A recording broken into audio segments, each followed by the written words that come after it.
Good morning, everyone. This is the Vermont House Committee on Commerce and Economic Development.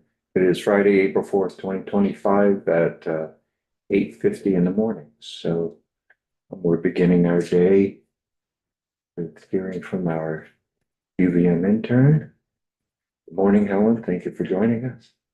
Of course, thank you guys. Good morning, committee members. For the record, I am Helen Argraves, the legislative intern for the committee this session, and a UVM senior. Today, I am just going to update you on the document that I've been putting together for the committee. For reference on pertinent information related to career technical centers in Vermont. I think Anna Grace shared the link to the document with you. What I have so far is the each career technical center's director and their contact, their town, their classification as confirmed by Ruth Durkee at the AOE, whether or not they are half-time or full-time, their catchment towns, programs, and number of programs. And I've reached out to every center except for Canaan and Missisquoi to request enrollment numbers, waitlist numbers, numbers on open spots. And I've heard back from 7 total.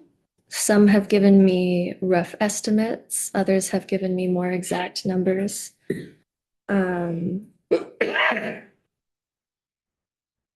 And some have said that they just need more time to put those numbers together.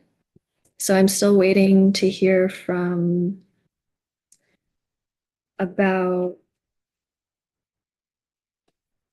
10 to 12 of them, I think. And I will add those in as I go. So Helen, were they not always clear on whether you were looking for next year's numbers or current year numbers? Yes. So if you go back to all of them and say current year numbers are what I'm looking for, they don't have to do any work for that. They know what their wait list is. They know what their enrollment is for the current year. We don't need them to do extra for next year. We just want to know, what does it look like today? Okay. I can do that. And some of them I just have to get back to because they originally sent the 2025 to 2026 numbers. So I do have a good amount of data, but not all of it. Great. Yep. Let me see. So also I have requested the enrollment numbers of K through 12 and high school students specifically in each of the catchment areas from Ruth Durkee. She said she can get back to me with those numbers by Monday. She also mentioned Missisquoi. I don't know if you've spoken with them or looked at them. I don't have all the information on them that I do on the rest, but I do know that they provide agriculture programs specifically for Missisquoi students. And the Canaan Technical Center, if you look in the document, that is the only one that I haven't been able to contact someone at yet. The director's email that I found was not current, so I just need to reach out. I don't know if the committee has a contact that's current. Who do we have right now for contact? Let me see. It was Chris D'Amato. Chris D'Amato now with North Country Career Center. Okay, gotcha. And I will work on getting the current contact. It'd be easier if you find the superintendent for that district.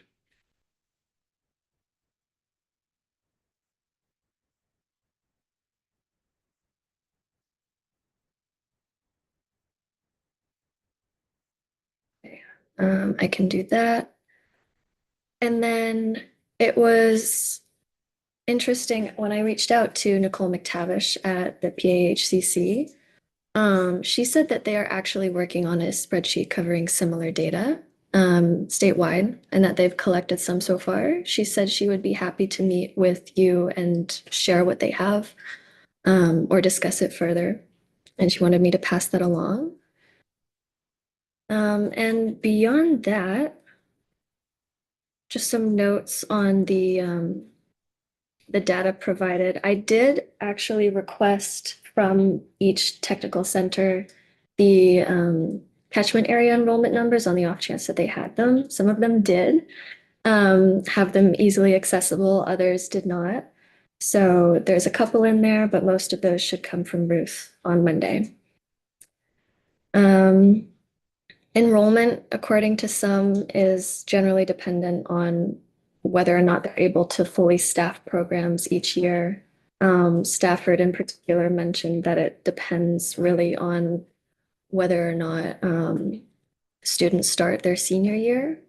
If they do that, I guess that decreases the enrollment capacity for those in the younger years. Some of them, North Country Career Center, for example, mentioned that it has 211 enrolled out of its 336 capacity, but there are also 200 more enrolled in pre-tech foundation courses. That was a similar note among some of them.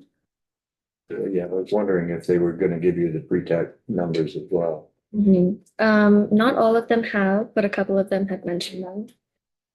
And one question that I do want to make sure I'm clear on is going forward, some of them have sent me a list of waitlist versus open spots for each program that they offer. Others have sent me overall data. Which would you like me to prioritize? The more they can break it down, the better off we are. Okay. Gives us an idea of what programs they have that are oversubscribed and programs that they're providing that are undersubscribed.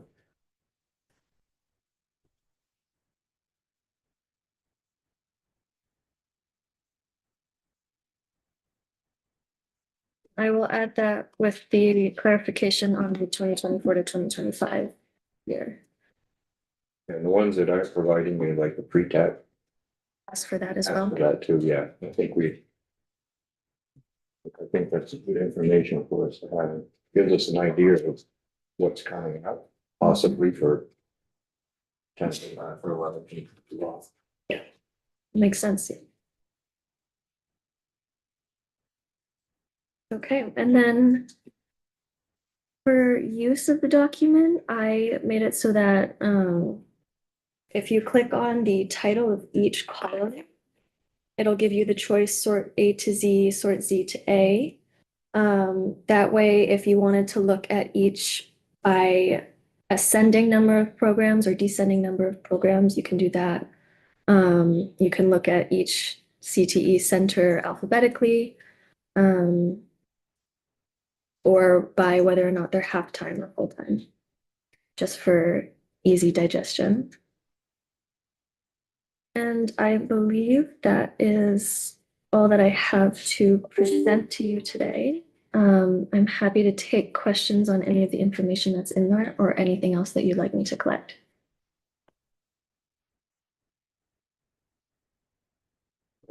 It's big, super information and building on it. So I think it'll really help us when we start talking about things next week. Nicole, the guy that's sent something to me. So I'll forward that to you. It's around some of the same issues. Okay. that you're check the numbers, I'm sure. So, Yeah, sounds great.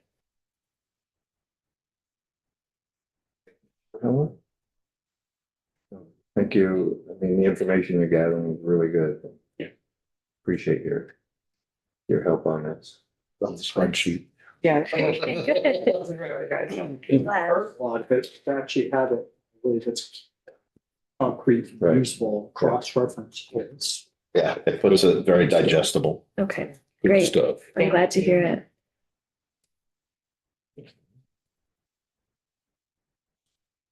Anna Grace, are you? You were So you can read, there's reading and there's understanding and comprehending. I'm There's a- just trying to connect those Connect both dots. of those together? Yeah. Gotcha. Last night, I think. Bridget. You're on.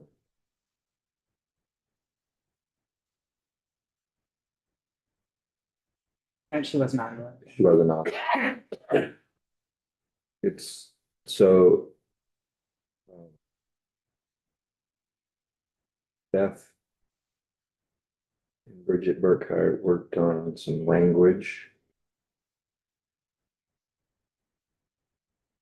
Um,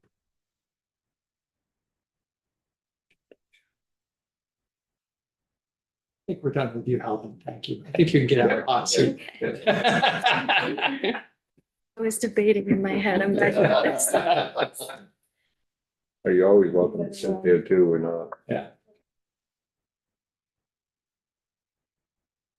Yeah, there was a link.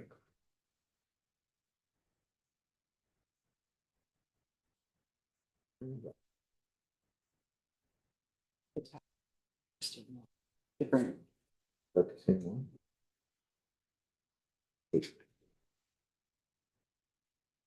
different emails. Jane, I think. Oh, Thanks. okay, yeah, it was later, wasn't it?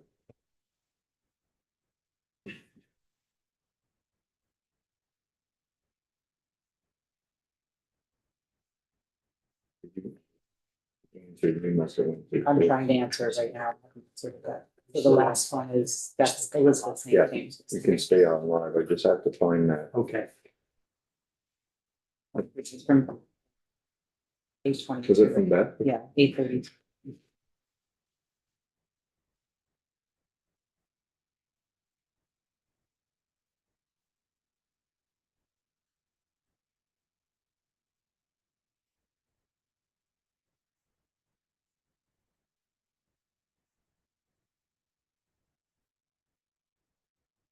I'm gonna forward that to you, and then if you can pull it up.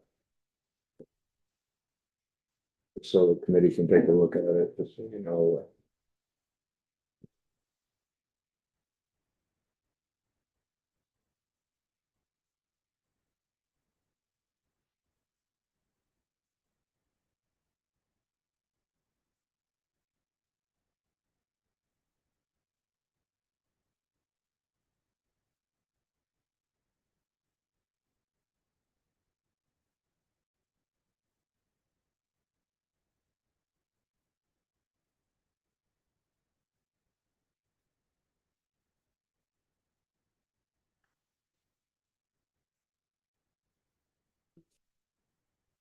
Folks have committee information from your committee liaisons to be prepared to mention that.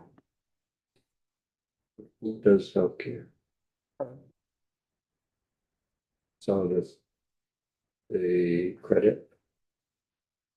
Pieces on notice, did you? Following Dan and my responsibilities, I'll try to loop.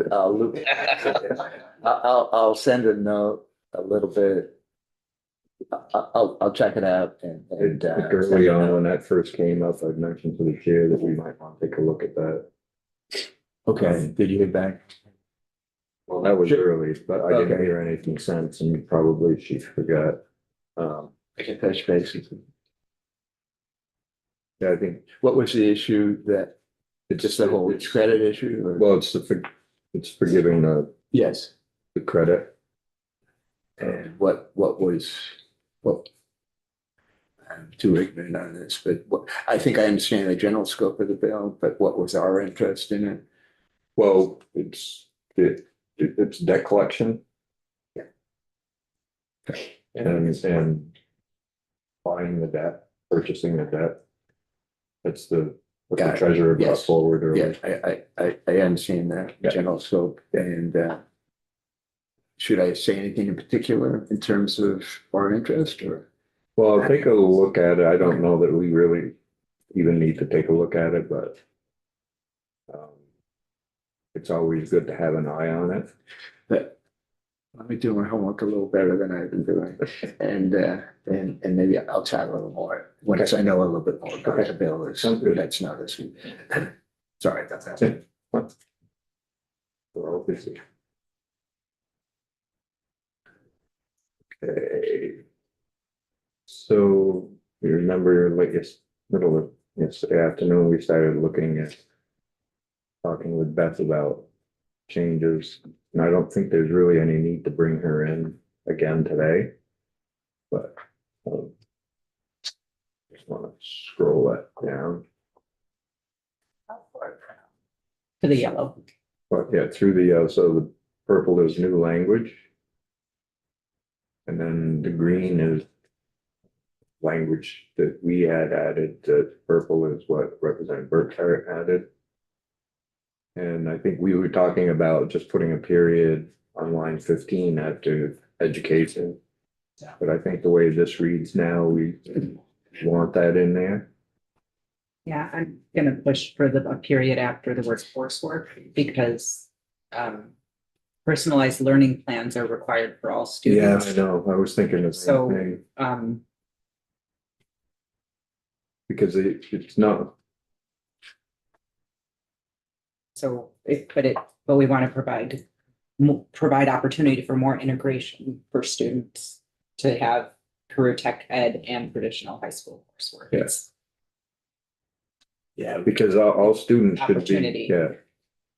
All the students should be pursuing a PLP, right? Yeah, the state Yeah, law is yeah. required. Yeah. Well, Aspirational, provides the opportunity for more integration between career and technical education and traditional high school coursework. As we talk about aspirational, I certainly like that portion of that sentence.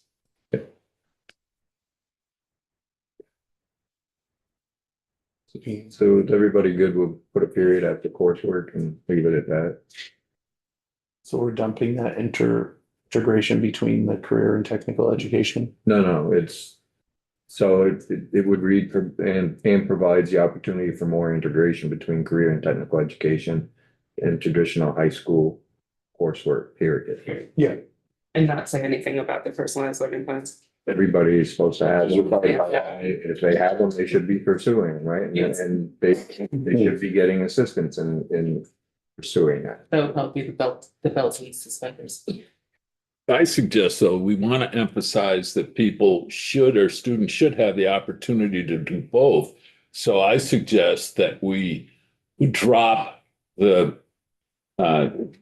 say wish to pursue both types of education and just drop out the reference to pursue personalized learning plans that incorporate. So it would read, provides the opportunity for more integration between career and technical education and the traditional high school coursework for students who wish to pursue both types of education. So we are emphasizing that flexibility.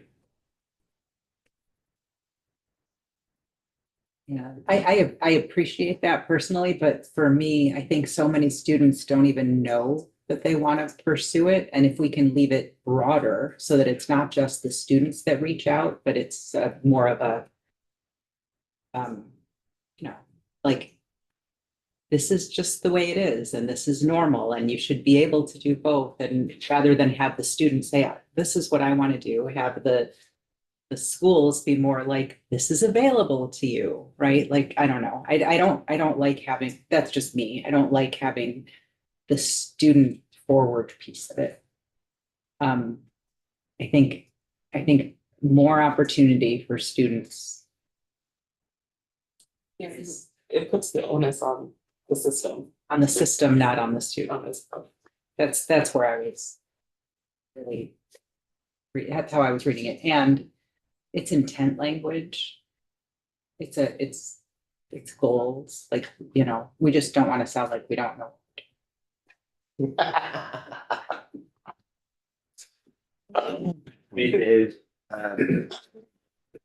The integration word, I think, to me anyway, I'm reading it there, and the integration to me speaks to what you're talking about.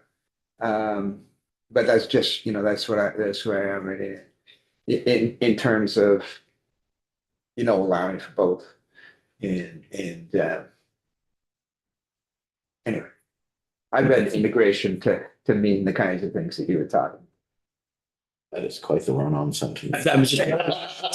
We don't want to make this too complicated for the committee that's gonna read it too. Although, I guess Beth is explaining.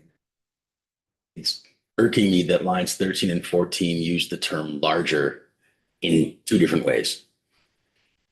Reflective of the broader publication governance transformations to new, we have large in terms of with respect to size and then large with respect to like scope. And that is, but I'm not ledge council. I'm not even large council.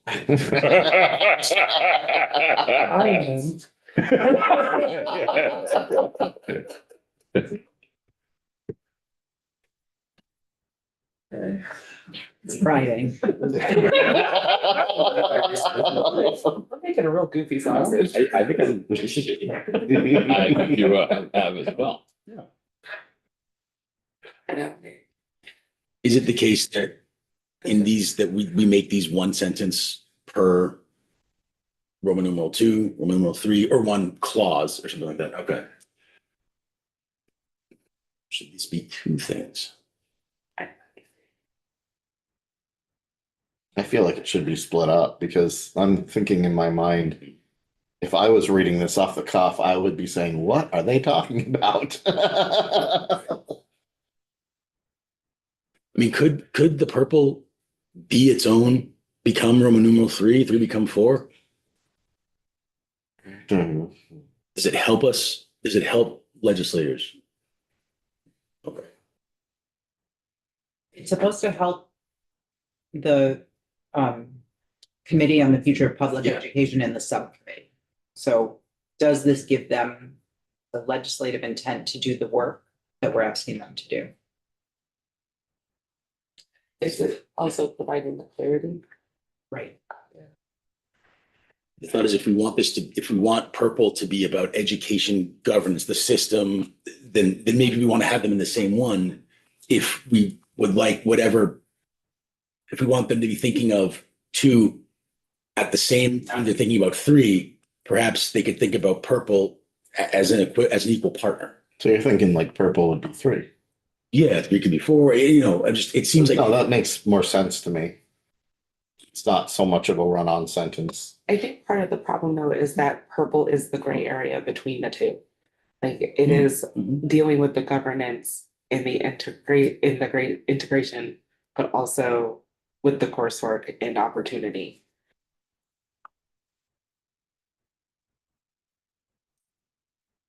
Different things, right? We also left in responsive to the state workforce needs. Taking that out.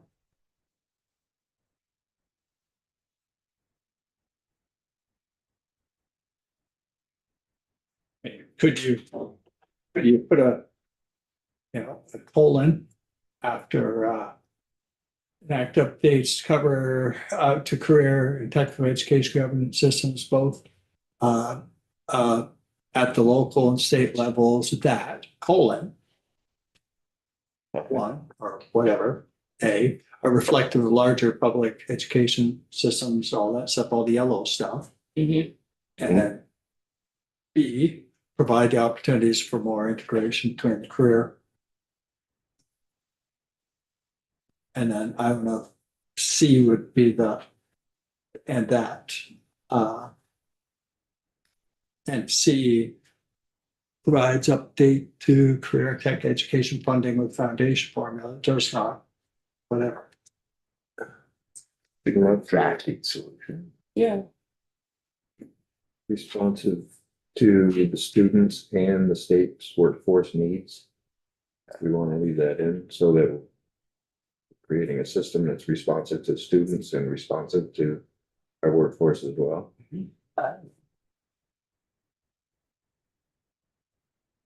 And I think it makes sense for what said to break that down more so that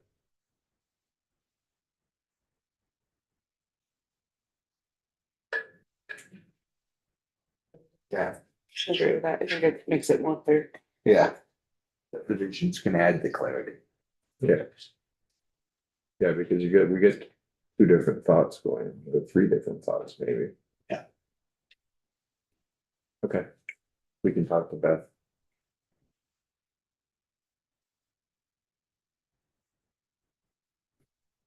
And I think green is what we talked about yesterday.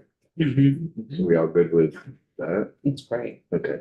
And race we can roll down, that's really That's a good space. Yeah, I agree. Like,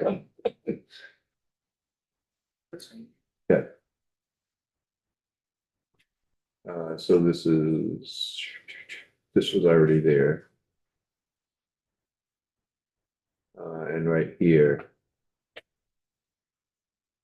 So this is telling the subcommittee.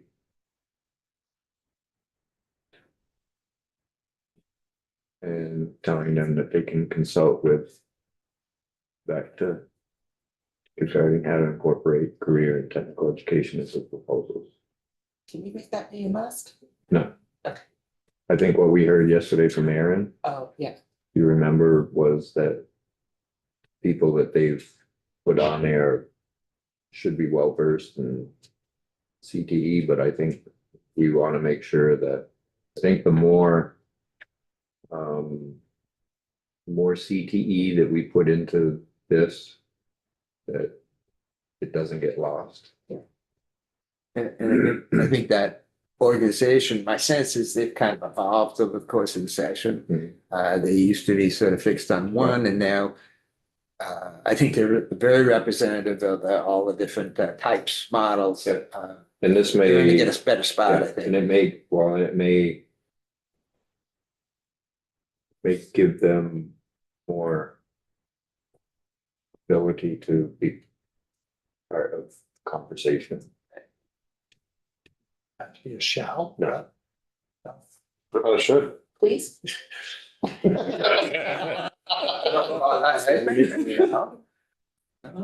here's the thing.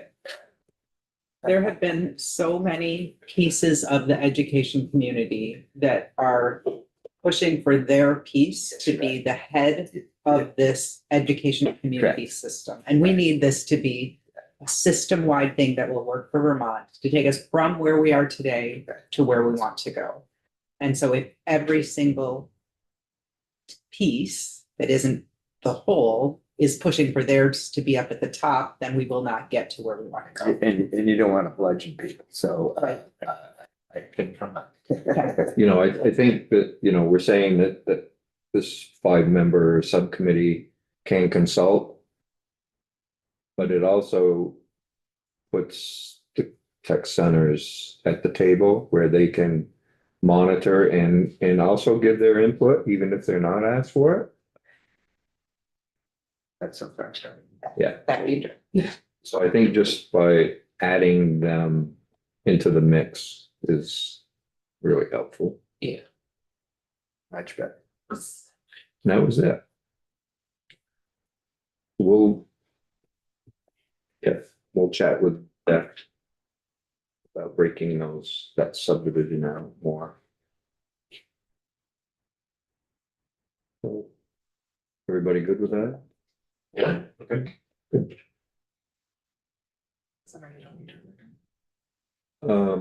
I don't think we need her, I didn't hear your question. do we need her later?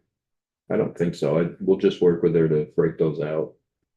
We know what the committee is looking for, and it should be good to go. Okay. Any questions? Anybody have anything that they're seeing in other committees? I'll just say, the transportation committee has been working on reconfiguring the fee models for the DMV. So they took up S123 and are doing a very, very deep dive into what the fees, what the types of licenses are, what the fees are that are associated with them. Potentially adding some other delineations. Well, I chatted with them a little bit about H21, which was the affordable broadband. they met with someone from Franklin County that said that $15 a month thing just isn't feasible. At this point, they don't think it's gonna go anywhere, so. So I got from that. Abby said that the Environment Committee is working on the bottle bill. And Yeah. we should probably be aware of that as it could impact businesses in the state, so. Sure that if I wanna testify on that. Hmm. I may, I'm not sure, but that's, I have a bottle redactions. I'm interested in what your thoughts are on it. Me too. You redeemed. And some of the things are, I mean, getting away from every business, if you sell bottles, has to take the bottles back unless you get an exemption. I think you just need to get away from that. Yeah, I would love nothing. You got certified redemption centers Yeah. within a radius. So you're not making it difficult for people to have to drive 10 miles to. And this is what I'm dealing with, you know, I'm sitting on 7 bags of bottles in Milton I know. because they don't have anyone that'll count them. Yeah. It's a very thankless job. So we have to make a day trip down to Winooski just so we can cash in our bottles, so. Yeah, no, we gotta go over to Brattleboro with Bennington. My basement's getting filled. Exactly. So. No redemptions. No, we have 2, but one, you're lucky if they, you know, and when they hire someone, they don't last very long. And the other one, he is such a grumpy curmudgeon of a person. It's painful. Half the time you go there, he says, I don't have time today. You have to come back tomorrow. Yeah. That's so good. We love it when, like, business. the sports teams You know or the that's on the scouts are record. doing a fundraiser. Yeah, pay them. To the basement. It seems like it could be mechanized by this point. Well, a lot of places they do have. Right, but like, I don't. Yeah. You don't wanna feed. So- We're on the floor at 9:30, back in here 10 minutes after the floor, we're gonna start looking at, what was it, 317? So we had a number of people to hear from this morning. And this afternoon, we'll go back to. That includes the workers' comp. That's this afternoon. Oh, that one's. Yeah, 317 is the credit card fees on taxes. Oh, right. And we're saying goodbye to our pages today. Oh, is it? So there's a Oh, ceremony so for sweet. that this morning. Yeah, It's, so- we missed the first one because we were on our field trip, so it'll be Yeah. nice for us to be there. So, Already. Yeah. I mean, 6 more weeks. yeah, 6 more weeks of winter. Longer than that. Yeah. Okay, you can go off.